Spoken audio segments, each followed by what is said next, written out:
começou o processo de nascer de novo no meu espírito. Então, mas aí você estava na sua carreira no começando auge. o SNZ, começando a montar o SNZ.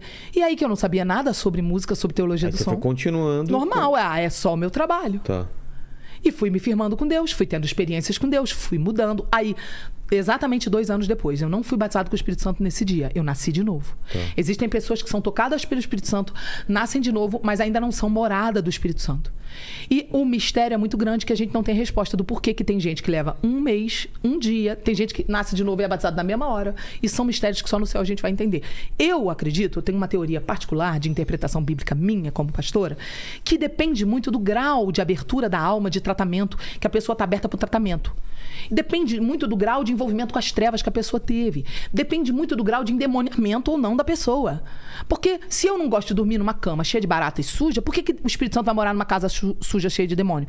Então, às vezes, o Espírito Santo vai levar um tempo para trabalhar na alma daquela pessoa. Mas, às vezes, não. Às vezes, a pessoa está tão aberta, que é tanto, mergulha tão rápido, que Deus trabalha muito rápido e limpa a casa muito rápido. Então, são teorias que a gente só vai saber certas coisas no céu. Tem gente que tem a pretensão, eu acho uma pretensão, de dizer querer ter resposta para tudo. Eu acho isso muita pretensão. Eu tenho temor de achar que eu tenho resposta para tudo. Tem coisas que Deus dá o porquê, mas são infinitos os porquês. E eu nunca vou ter domínio de todos os porquês. Eu acho muita pretensão nossa. Acho muita arrogância, né? Então, assim, resumindo a história. Eu me converti, minha mãe se converteu toda. Minha família começou a ser alcançada. Muitos não são crentes ainda. Muitos já são. E começou um processo. Eu estava na banda. De repente, a coisa começou a ficar séria. Porque 2 anos depois, quando eu fui batizada com o Espírito Santo, 2 anos depois, fui batizada com o Espírito Santo. Aí a coisa começou a ficar séria mesmo. Por quê? Porque eu já comecei a ter dons do Espírito. Comecei a ter discernimento de Espíritos. Eu entrava no ambiente e eu sentia uma pessoa que está com demônio. Eu sentia se alguém tinha o Espírito Santo. Eu estava dentro do avião, passou um comissário de bordo, eu senti o Espírito Santo. Daqui a pouco o comissário passa, me vê com a Bíblia e fala: a paz do Senhor, irmã. E eu tinha sentido o Espírito Santo dentro dele antes dele falar a paz do Senhor. Eu comecei a discernir os ambientes. Comecei a ter visões. Começou a acontecer um monte de loucura na minha vida. Comecei a receber músicas do céu. Comecei a ver que eu não sentava mais para buscar uma inspiração do nada para compor. Comecei a ver que as minhas músicas estavam vindo de forma diferente. Tocava o piano, tocava a linha de baixo. Eu não toco baixo, eu não toco piano. E a linha de baixo tocava para mim. Eu comecei a receber diferente as músicas. Bom, um belo dia, eu tô fazendo um show com as minhas irmãs. Aí foi o dia que a coisa começou a ficar feia. Era um show numa casa noturna, era um show playback, né, que a gente fazia. Desde que aconteceu esse momento que você descreveu, e os outros shows para você era normal. Mas minha profissão, sou uma profissional. Tá. Sou crente, essa é só minha profissão. Tá. Tenho uma filha, sou mãe solteira, crio minha casa, minha filha sozinha, cuido da minha casa sozinha. Você sentia que estava diferente? Sentia que eu era diferente, mas não discernia o ambiente. Tá. Sentia pesado, mas falava, não, é porque aqui tem muita gente carregada, entendi, né? Queria cantar música gospel, porque achava que, poxa, se eu cantar música gospel vai ser benção. Mas não podia, minhas irmãs não eram crentes. E aí, seria uma loucura. Não era como hoje, que as pessoas são abertas pra música gospel. Ah, tá. Era um horror. Você não podia falar que você era crente. Entendi. Todo mundo tinha vergonha. Tinha preconceito. O que aconteceu? Nesse dia, eu tava dançando, porque a gente fazia playback com os bailarinos. Nós tínhamos os bailarinos que viajavam e dançavam com a gente. O SNZ era uma banda que dançava hip hop. De repente, minha visão abre dentro do show. E 2 pessoas encostadas bem assim perto, na minha direção do palco, estão dançando e celebrando, e eu vejo as pessoas transparentes com os demônios dançando e celebrando. Eu virei de costas, continuei dançando de costas, os bailarinos dançando comigo, porque o meu semblante decaiu. Eu fiquei em estado de choque com aquilo que eu via. Eu não conseguia... Sabe aquela coisa do Ricardo Ventura, de você não consegue esconder quando você reage? Entendeu? Um abraço, Ricardo. Amo o teu trabalho. E o Ricardo é uma benção. E aí, puf, caiu o meu semblante. Puf. Então eu escondi, virei de costa pros fãs não verem. Tava dançando, mas assim, com a cara assim, está de choque. Recompus a força, continuei fazendo o show. Terminou o show, entramos na van pra ir embora. Eu me encolhi num canto, lá no fundo da van, me encolhi assim no vidro e comecei a chorar. Falei, Deus, poxa, é meu trabalho. Eu sustento minha filha sozinha. Sou uma mãe solteira, sustento minha casa sozinha.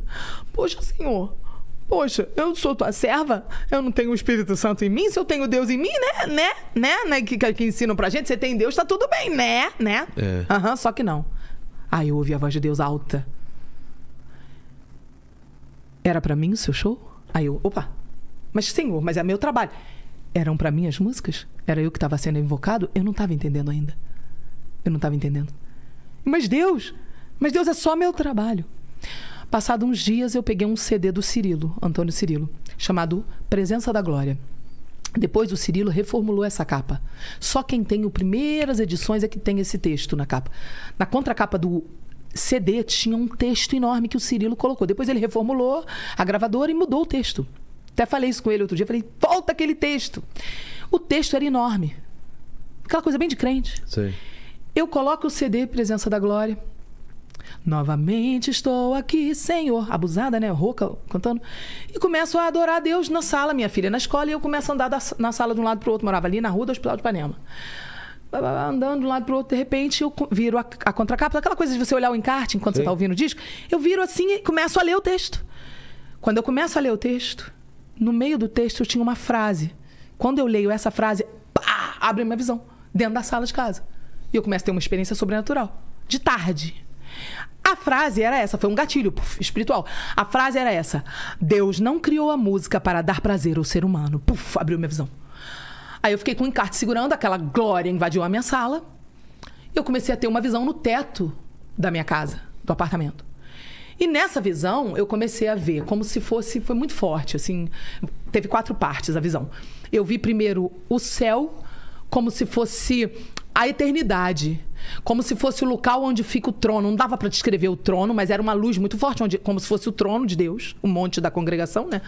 E como se fosse uma arquibancada ao redor do trono, era uma orquestra gigantesca. E eu comecei a ver e ouvir. E era uma orquestra que tocava todos os ritmos, um ritmo entrava dentro do outro. E eu falando, cara, o que é isso, né, que eu tô vendo? Tudo muito rápido, mas tudo muito forte.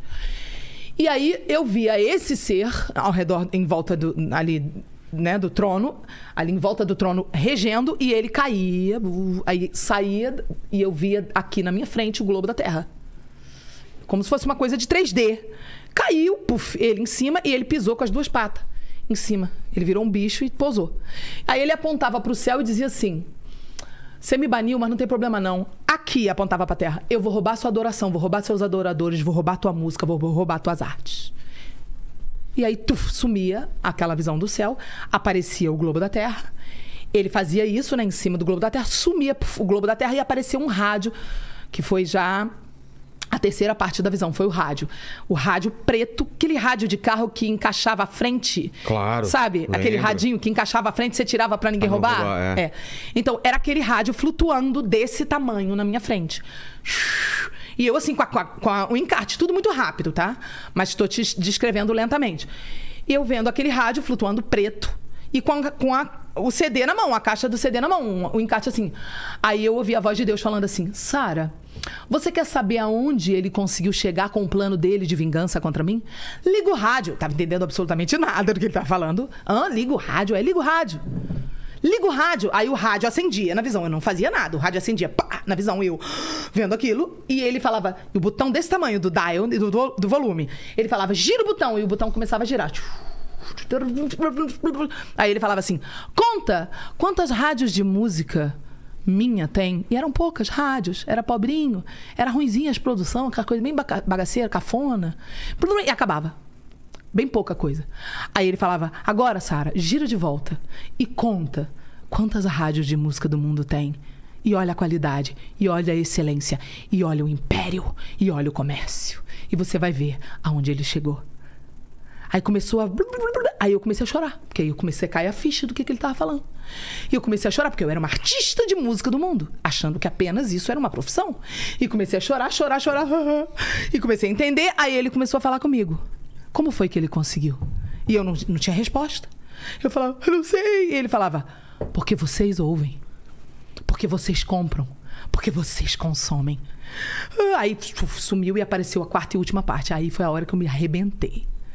Apareceu um show, tipo aqueles shows, tipo show, festival ao vivo. Sim. Entendeu? Esses festivais que você vê, todos aí, grandes de música do mundo. Era exatamente assim, a céu aberto. Aqueles palcos que parecem uma cúpula, assim, aquelas coisas bem grandes. E tinha uma banda do mundo tocando. E uma multidão celebrando. Eu toquei em muitos festivais, né, com as minhas irmãs. E de repente ele olhou pra mim, né, e falou assim: vai e olha o que tem atrás da banda. Tinha um show na sala da minha casa, em visão aberta.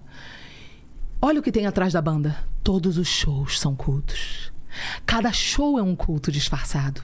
Não sou eu que estou sendo adorado. Olha o que tem atrás da banda. E aí veio como se fosse uma câmera, assim, ó. A minha visão foi aproximando. Eu via todo o público. Na igreja, você não vê o povo fazendo igual no mundo. No mundo, eles parecem ter um entendimento de adoração melhor do que a gente. Eles batem palma assim, ó. Pá, pá, pá. Tá, aqui, ó. Na igreja, é uma preguiça de bater palma. E ele me mostrou essa intensidade e falou, olha como eles celebram. E eu vendo aquilo, e era uma banda de música do mundo, e ele falou, olha atrás deles. Quando eu olhei atrás deles, tinha um demônio de 6 metros de altura, vestido como se fosse de capa preta.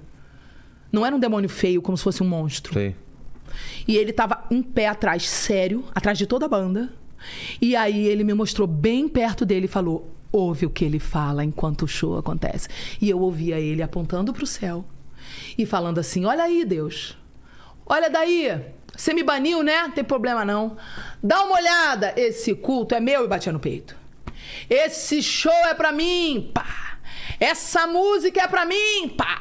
Aqui não é você que tá sendo adorada, não. Aqui sou eu. Pá. E batia no peito. E dizia, pra terminar, eu chorando, né? Tem até filho teu aqui. E apontava. Ali, ó. Tá me adorando. Aqui sou eu que tô sendo adorado. E dispersou toda a visão, como se fosse fumaça.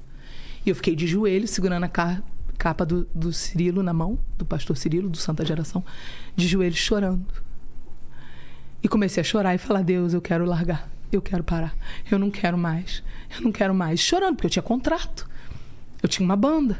Eu era uma pessoa famosa. Eu tinha tudo que todo mundo queria. Passado alguns meses, a gravadora começou a ter problemas com vários...